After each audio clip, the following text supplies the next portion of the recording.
د نن ورځې څو مهم او تازه خبرونه د سول افغان یوټیوب چینل یوې بلې ویډیو ته ښه راغلاست. ویډیو تر اخره وګورئ.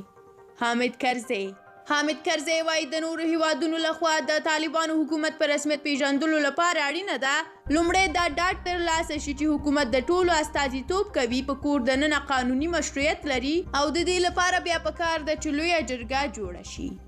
هند د هند په کیرالا ایالت کې یوې ښځې کوټیما په 104 کلنۍ کې لیک لوست زده کړی دی. هغه وایي له خپلو لمسو او لمسیو نه په الهام اخیستو یې تیر کال د لیک او لوست زده کړه پیل کړه. خو بلخوا بیا په افغانستان کې د اسلام ټیکهدارانو د انجونو پر مخ ښوونځي تړلي دي. پاکستان د هند لاریو ته اجازه نه ورکوي چې د هند بشري مرستې تر افغانستان ورسوي. پاکستان هند ته ویلي دي چې موږ به خپلو لاریو کې بار کړو، اما هند ویره لري چې پاکستان به دا مرستې غلا کړي او اړمنو افغانانو ته به کمې مرستې ورسیږي. هرات د افغانستان په هرات ولایت کې د بیړنۍ مرستو د دفتر بهر د امداد په تمه ناست بې کوره شوي کورنۍ دغه خلک چې زیاتره یې د افغانستان غور ولایت الایار کلي اوسیدونکي دي او شمېر یې نږدې 2000 ته رسیږي، په خپله سیمه کې د وچکالۍ او بد اقتصادي وضع له سببه هرات ته کډه شوي دي.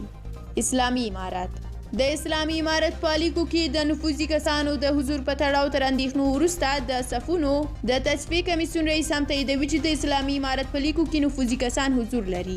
او د پای خبر همدا چې 15 کلنه ستوده فروتن د افغانستان د هرات ولایت اوسیدونکې ده، د بریټانیا د معتبرې ورځپاڼې فاینانشل ټایمز د اغیزناکو او باجرته ښځو په لیست کې شامله شوې ده. ډیره زیاته مننه کوم چې ویډیو مو ولیده. د نورو ویډیوګانو لپاره د یوټیوب چینل سبسکرایب هیر نه کړئ. تر بلې ویډیو ښه وخت. د خدای په امان.